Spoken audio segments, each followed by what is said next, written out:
vlogmas numéro 4 déjà, ça passe trop vite, je crois que je vais le dire tous les jours. Aujourd'hui on retourne au salon du livre et de la presse jeunesse de Montreuil et je vais en profiter pour rencontrer une illustratrice qui travaille avec Dolce Édition, qui a commencé à travailler. On n'a pas encore vu son travail sur nos livres, mais on connaît son travail. Donc, je vais aller la rencontrer, lui poser quelques questions et vous la présenter. Il s'agit de Stéphanie Lesiero. Voilà, c'est le programme de la journée. Je ferai d'autres choses sur le salon, je pense. Je ne sais pas ce que j'aurai à filmer. Hier, c'est vrai que c'était plus riche. Je m'en excuse encore pour le son. Je fais de mon mieux. Par contre, comme je ne peux pas emmener 15 000 trucs, c'est très compliqué de pouvoir avoir un son exactement parfait comme ici. Surtout qu'il y a beaucoup de monde et beaucoup de bruit. Bonjour Stéphanie, je suis ravie de te rencontrer enfin après 2 ans d'échange, je pense. Est-ce que tu pourrais te présenter pour le public et les lecteurs de Dolce Édition? Alors, je m'appelle Stéphanie Lesiero et je suis illustratrice spécialisée à la base dans la littérature jeunesse.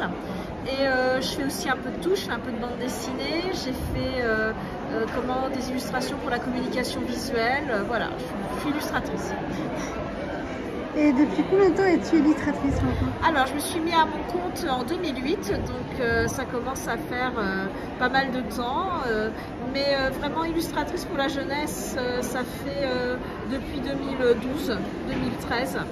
Quels sont tes projets à venir? On va sortir le tome 2 de la BD de Tours, qui était une BD sur la ville de Tours où j'habite. Donc on va la préparer, on fait la mise en exécution de la bande dessinée en début d'année. Et puis j'ai un roman chez Dolce Édition là, qui va sortir avec où j'ai fait la couverture.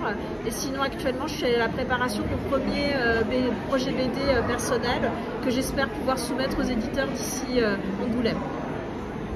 Eh ben, merci beaucoup d'avoir répondu à nos questions. Du coup, ouais, pour les travaux c'était mieux. Oui, parce que au début j'étais partie sur le parti pris de travailler à l'intérieur des traboules, mais pour que les 2 personnages se croisent sans se voir, c'était compliqué en termes de construction d'illustration, alors que la place, vu qu'on pouvait travailler en arc de cercle, c'était beaucoup plus simple de l'amener, ça a amené une dynamique et tout, puis ça fait 2 temps différents, enfin c'était vachement plus cohérent je trouve. Ouais. Et pour ceux qui ne le savent pas, en fait, on parle de mon roman historique qui sortira le 3 septembre 2024, et en fait, elle a représenté la place Saint-Jean à Lyon. Et en fait, la place de la Résistance à Lyon, c'était surtout la place Bellecour. Mais en fait, je voulais faire un clin d'œil au téléfilm qui racontait l'histoire de Daniel Cordier, alias Caracalla, qui avait utilisé la place Saint-Jean. Donc c'est un clin d'œil aussi au téléfilm. Je sais pas si tu savais. Non, pas du tout. Je suis honnête. Voilà, j'apprends des trucs. Je suis toujours contente d'apprendre des trucs. Donc voilà, donc quand tu m'as proposé la place Saint-Jean, je me suis dit tiens, ça fera un bel hommage à Daniel Cordier.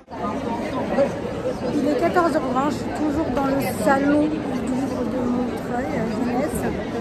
Et j'ai fait pas mal de tours dans les différents stands d'aujourd'hui. J'ai fait de très belles rencontres.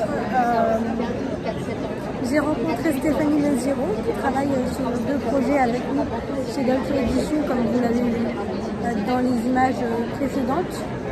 Et puis la journée continue, je ne sais pas ce que je vloggerai encore, qu'est-ce que j'aurai à vous montrer aujourd'hui sur le salon, parce que je vous avoue que je suis assez fatiguée. Tout ne peut pas être filmé. On se dit à plus tard quand même dans le vlog, sûrement ce soir. Bonjour Claire Mazar, je suis ravie de vous accueillir dans mon vlogmas numéro 4. Pouvez-vous nous présenter votre ouvrage Dis-moi Papy aux éditions Tom Pouce, collection Ado10? Alors c'est l'histoire d'une jeune qui est dyslexique, qui travaille beaucoup pour y arriver, que c'est difficile pour elle. Et elle n'en peut plus, elle en a marre, elle ne veut pas aller passer son BEPC, son brevet.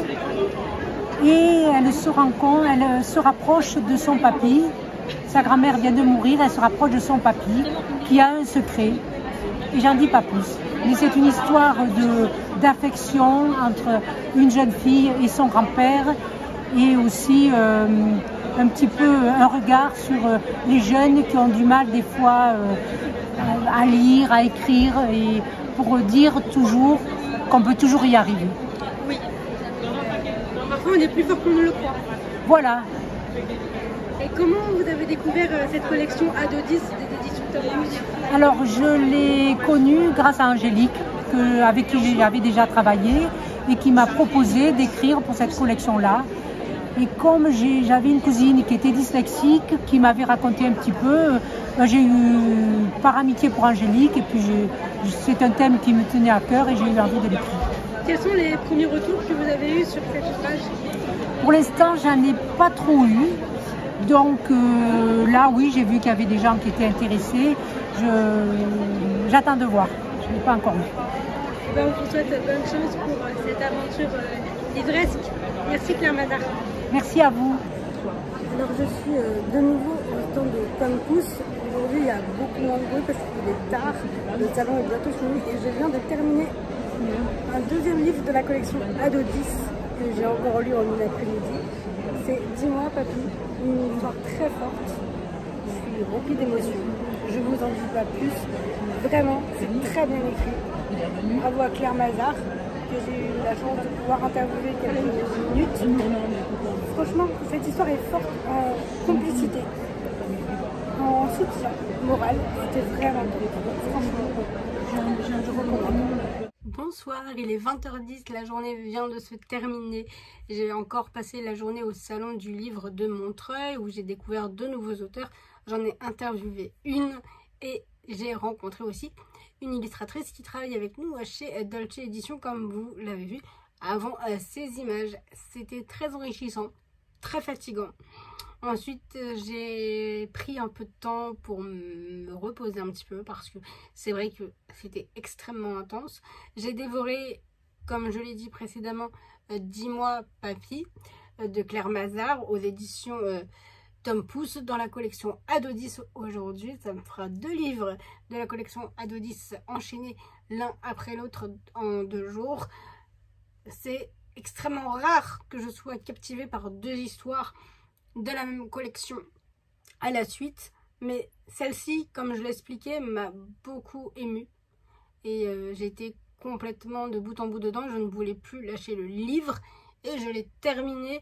Un article sur cette histoire Dis-moi Papy sortira dans les semaines à venir sur mon blog personnel, tout comme pour une rentrée 10 sur 10 de Yael à 100 dont j'ai parlé dans le vlog précédent.